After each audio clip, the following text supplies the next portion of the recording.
Well, gas prices are tipped to rise by a further 20% next month as the Treasurer's worst-case scenario for households becomes a reality. Producers and retailers are citing supply strains, with the sector calling for more detail on how a proposed code of conduct will impact supply.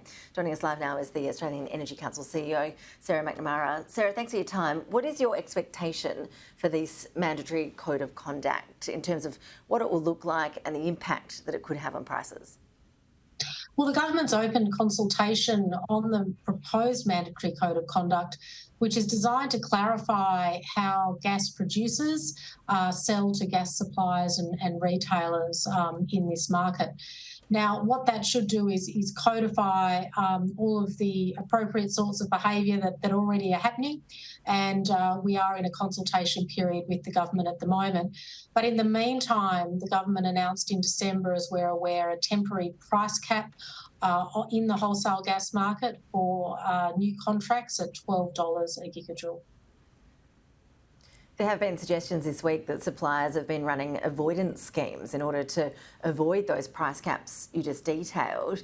Is there any evidence that's the case? What's your understanding of what is behind those claims?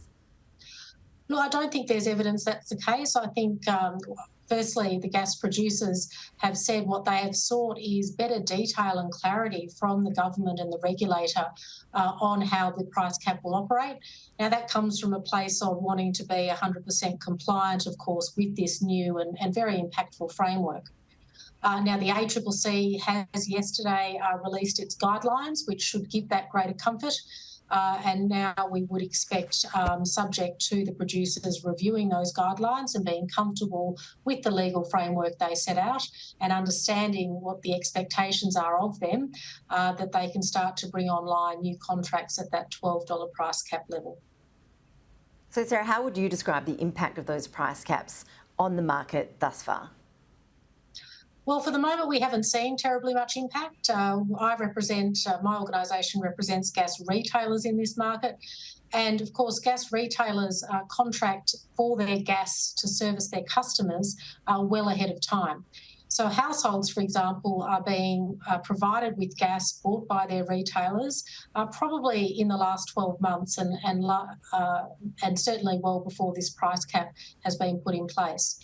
So what we would expect, though, is moving forward, once those producers have decided they are comfortable and understand the expectations of the price cap mechanism, that they will start to sign production contracts with gas retailers and large commercial and industrial customers at that $12 price cap level, and that should in turn flow through to cheaper gas for customers.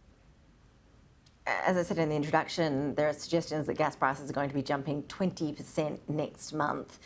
Is that your expectation? And for people sitting at home, how would you simply describe what's behind that huge jump?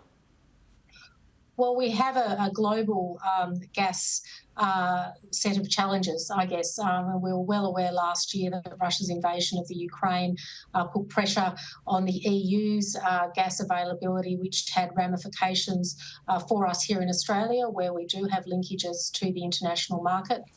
But for customers here domestically, the gas they are currently being supplied and for the next few months being supplied with has been bought at the kind of more expensive rates that were on the market before December last year. But that's because their retailers need to contract in advance. So we do anticipate that those projections of increased gas prices for the next quarter will be realised.